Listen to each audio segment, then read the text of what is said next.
दुनिया की औरतों के चक्कर में पड़ के जवानी बर्बाद करे। अरे चक्कर में पड़ना है तो जरा जन्नत की औरतों के चक्कर में पड़ो।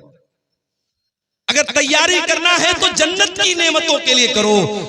दुनिया की औरतों के साथ, दुनिया की लड़की, अभी मैं पटना गया था, एक सफर था मेरा, हमारे एक दोस्त के साथ में।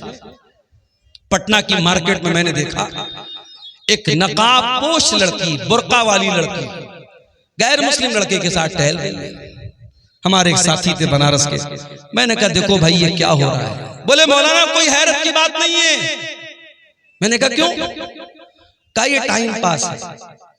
लड़की को भी पता है कि मैं टाइम पास कर रही हूं, लड़के को भी पता है मैं टाइम पास कर रहा हूं। दोनों सीरियस नहीं है, घूम रहे हैं। ऐसा भी होता है कि लड़की एक लड़के के साथ सुबह घूम रही है, दोपहर में दूसरे लड़के के साथ घूम रही है, शाम को तीसरे लड़के के साथ घूम रही है। ये चल रहा है, टाइम पास हो रहा है। ये औरतें हैं दुनिया की, ये लड़कियां हैं दुनिया की।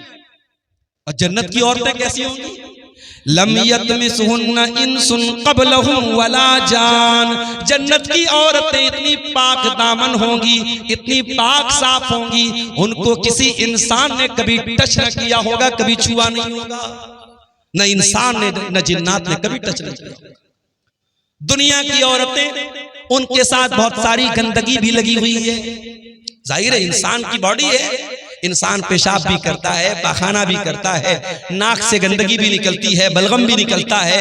औरतों के साथ दुनिया के और भी मसले मसाइल हैं, लेकिन जन्नत की औरतों के साथ कोई मसला मसाइल नहीं।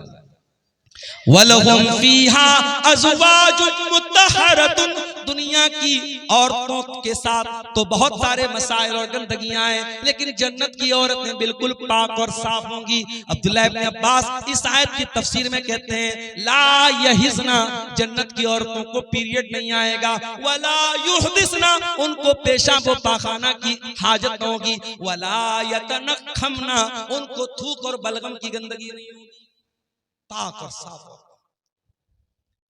दुनिया में जो औरत दुपट्टा ओढ़ती है, ओढ़नी ओढ़ती है, पर्दा करती है, समझ जाओ कि वो जन्नती औरत है, इसलिए कि जन्नत की औरत के सर पर भी दुपट्टा होगा।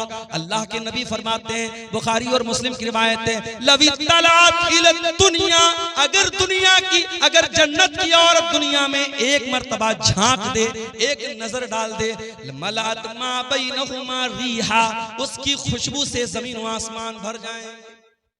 इतनी बेहतरीन खुशबू, जन्नत की औरत सिर्फ एक नजर झांक दे दुनिया में, उसके परफ्यूम से, उसके फ्रेग्रेंस से, उसकी खुशबू से, उसके सेंट से दुनिया भर जाएगी। वला नसीफुहा अला रासिहा खैरुम मिनद दुनिया व मा फीहा। और जन्नत की औरत के सर पर जो दुपट्टा होगा, अल्लाह ने जन्नत की औरत के सूट का जिक्र नहीं किया, उसके गाउन का जिक्र नहीं किया, उसके फ्रॉक का जिक्र नहीं किया। अल्लाह के नबी कह रहे जन्नत की औरत के सर पर जो दुपट्टा होगा, वो दुपट्टा भी दुनिया और दुनिया की तमाम दौलत से बेहतर। आज मैं मंगल बाजार में कुछ मार्केटिंग करने गया, तो हम लोग तो बनारस के लोग हैं ना, बनारस में कपड़ा बनता है, तो हम लोग कपड़े को हाथ लगा के समझ जाते हैं कपड़ा की क्वालिटी। जो बनारस के अंसारी लोग हैं, जिनको जुलाहा कहते हैं, तो वो कपड़े का कारोबार ही करते, तो उनको मालूम है कि कपड़े की क्वालिटी क्या होती है। एक मर्तबा अल्लाह के नबी के पास रेशम का कपड़ा है। रेशम का कपड़ा उस जमाने में भी बड़ा कीमती माना जाता था, आज भी बहुत कीमती माना जाता है। बनारस में आप जाएंगे साड़ी की मार्केट में, 500 रुपए की साड़ी भी है, 50,000 रुपए की भी साड़ी। 50,000 की साड़ी में क्या स्पेशल है? उसमें प्योर रेशम है, प्योर सिल्क है, और उसमें ओरिजिनल सोने की जरी है, तो उसकी कीमत 50,000 रुपया भी है। बड़ी बड़ी बॉलीवुड की जो हीरोइन होती है, उनका जो लहंगा होता है, जो साड़ी होती है, बनारस से तैयार होती है। तो अल्लाह के रसूल सल्लल्लाहु अलैहि वसल्लम के पास रेशम का कोई कपड़ा आया। अब सहाबे किराम अरब के रहने वाले थे, रेशम वहां नहीं बनता था, रेशम का कपड़ा नहीं मिलता था। मोटे मोटे कपड़े मक्के में पहने जाते थे, टाट वगैरह टाइप के कपड़े, जूट वगैरह के कपड़े पहने जाते थे। तो जब ये रेशम का कपड़ा आया, तो सहाबा उसको छू करके कहने लगे कि कितना सॉफ्ट है, कितना मुलायम है, कितना नर्म है। सहाबे किराम को बड़ी हैरत हुई।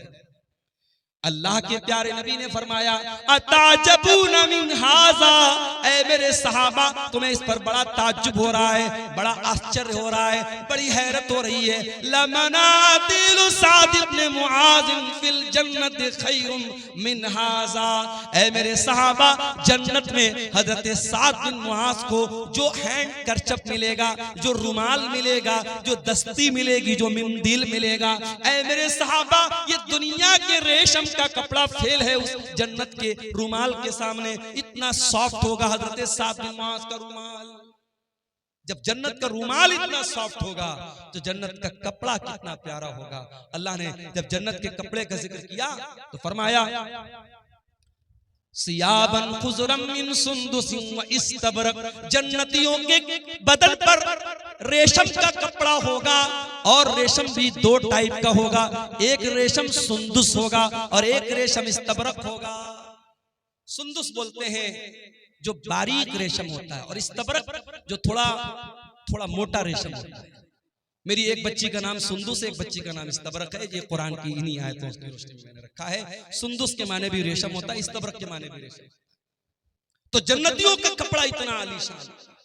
तुम दुनिया के कपड़े पर मर रही हो मेरी बहनों, तुम अपनी अलमारी पे कपड़े निहार रही हो, अपने वार्डरोब में कपड़े निहार रही हो, और अपने मेकअप आइटम को देख रही हो, अपनी ज्वेलरी बॉक्स को देख रही हो। आओ जरा जन्नत की ज्वेलरी तैयार करो, जरा जन्नत के कपड़े तैयार करो, जरा जन्नत के लिए अपने आप को तैयार।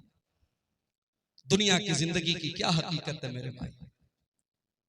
आगाह अपनी मौत से कोई बशर नहीं, आगाह अपनी मौत से कोई बशर नहीं, सामान 100 बरस का है पल की खबर नहीं। कितनी औरतों को मैंने देखा बड़े कपड़े इकट्ठा करती थी, बड़ी ज्वेलरी इकट्ठा करती थी, मर गई। आज उनके कपड़े उनकी बेटियां लेके जा रही हैं, उनकी बहुएं लेके जा रही हैं, उनकी पड़ोस की औरतें लेके जा रही हैं, उनके रिश्तेदार की औरतें लेके जा रही हैं। आप नहीं जानते कपड़ा आपका है कल कौन पहनेगा, मकान आपका है कल कौन रहेगा, नेमतें आपकी हैं, दौलत आपकी है, कल कौन फायदा उठाएगा। आगाह अपनी मौत से कोई बशर नहीं, सामान 100 बरस का है पल की खबर नहीं।